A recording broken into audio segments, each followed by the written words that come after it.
So we're going to join with the folks, roughly 80% of human population, if not more, who are not going green. Two of the three largest nuclear arsenals in the world, and a whole bunch of countries that share similar interests. So I guess what I'm simply saying is this: the trend is in motion. And when you talk about the fact that this is a BRICS settlement currency, when you have the majority of the world settling in energy outside the dollar, it is going to wreak havoc on all of the settlement in the dollar, thereby eroding its reserve status. The Brics New Development Bank, led by its chair Dilma Roussef, has urged developing countries to stop relying on the US dollar. Roussef met with Russian President Vladimir Putin to discuss the bank's activities and the use of national currencies. She stated that there are no barriers for developing countries to trade using their own currencies, emphasizing the ongoing efforts of the BRICS countries to reduce their dependence on the US dollar in international trade.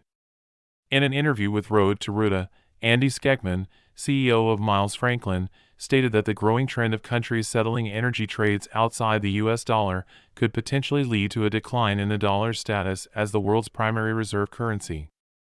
India and the United Arab Emirates have made an agreement to create a system that encourages using the Indian rupee and the UAE dirham for conducting trade between the two countries.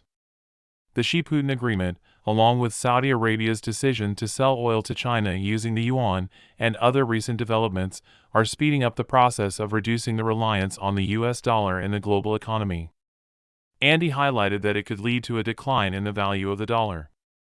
This might cause interest rates to rise, the stock markets to fall, and other economic problems. Jim Rickards, economist and best-selling author, emphasized that the crucial part of BRICS' currency plan is tying the BRICS currency to gold, which means its value would increase when the US dollar's inflation goes up. Andy agrees with the Rickards and emphasizes in this interview that if the West tries to buy gold and the price of gold rises, the dollar will weaken and the BRICS currency will strengthen. This would put the US at a disadvantage, as the dollar is the world's reserve currency. Before diving into AndySchectman's interview, don't forget to show your support by giving this video a big thumbs up and subscribing to our channel.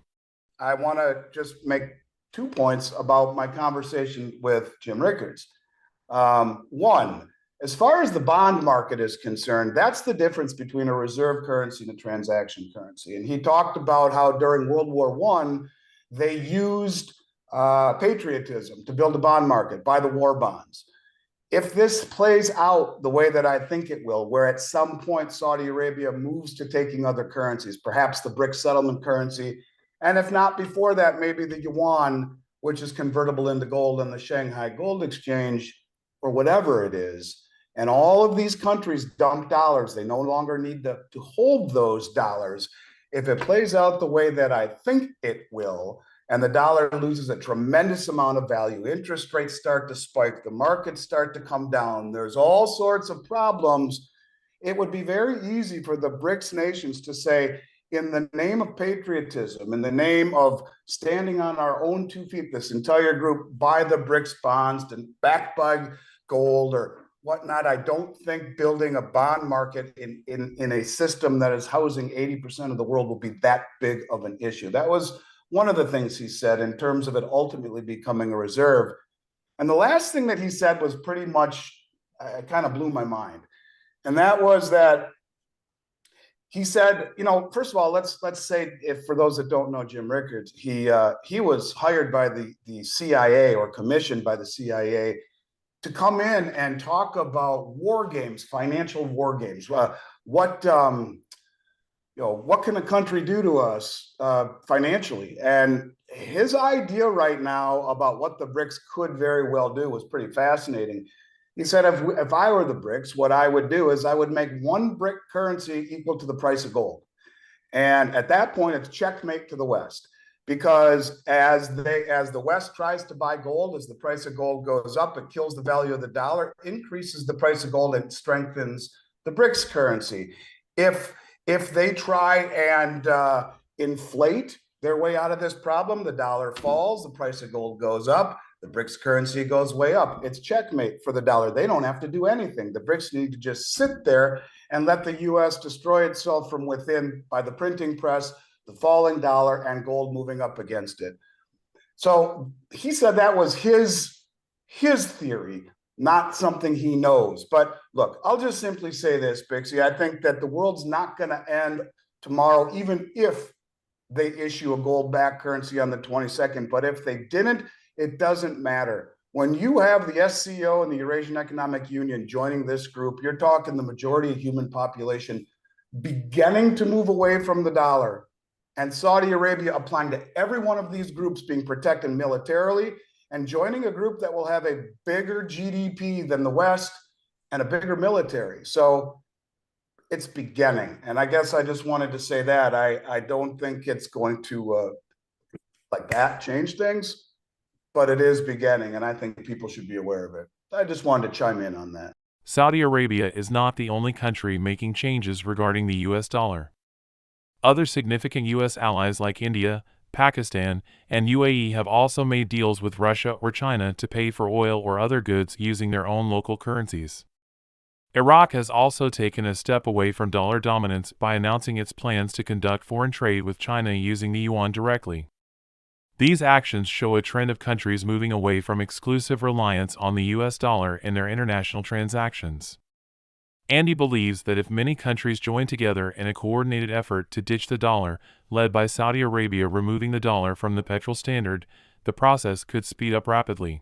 If Saudi Arabia is accepted and becomes a member of this BRICS, it would have significant consequences for the US dollar and the petrodollar system. It would be seen as a major hit to the dollar's dominance, as the kingdom would strengthen its economic ties with countries like China and India. Let's get back to the AndySchectman's interview. China doesn't want to destroy everything yet because they still have $2 or $3 trillion worth of our assets. And this is why it's just beginning to accelerate the divestment of the dollar. And, when you talk about a Forex market that is within the grasp of the West to control, I would agree. But if the majority of the world at one point, as Mike Adams calls it, Operation Sandman, if it's a coordinated effort and everyone dumps dollars in concert with Saudi Arabia, removing dollars from the petro standard, these things could accelerate very, very quickly. I guess I'll just simply say this. It's the first time in all our lives that there is a challenger that is rising, and the rest of the world is taking notice, and movements are being placed all the way around to put themselves in a position to substantially challenge it.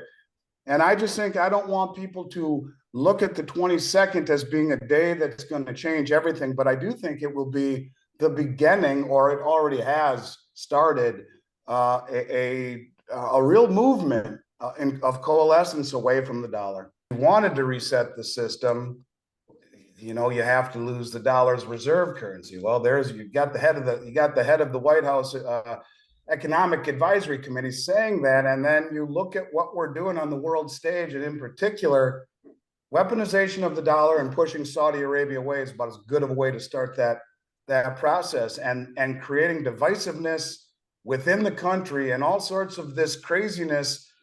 I guess you're right. I also see the other side, where you look at what's happened to Target and look what's happened to Bud Light. There are people standing up, and I don't know. I just think that this is beginning to accelerate one way or the other. There's going to be some sort of an outcome that either people are going to stand up and push back. You got FedNow that just started as an example, and Lael Brainerd, number 2 at the Fed, or was number 2 at the Fed, now number 2 economic advisor, is the point person for that. And she's also the person who's been in charge of working with MIT for the new central bank digital currency that is coming, that Biden fast-tracked. And so, one way or the other, we're going to find out where this is going. But I just wanted to clarify August 22nd, because there's been an awful lot of talk about that. And while I don't think things are going to change August 23rd, I do believe it's very significant in that the majority of the world is banding together. And that's something the world has never been able to say, or at least in our lifetimes. I guess we'll have to see how it ultimately plays out. I really do believe between now and the election in 2024, it's going to be very crazy. The markets, the economy, the social side of things, what's going on with the legal side of things with both administrations. This is going to be something to pay close attention to.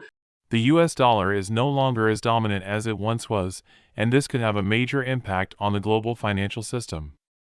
What do you think the long-term impact of this trend will be on the US dollar and the global financial system? That's all from us. If you enjoyed this video, please like, share, and subscribe to our channel.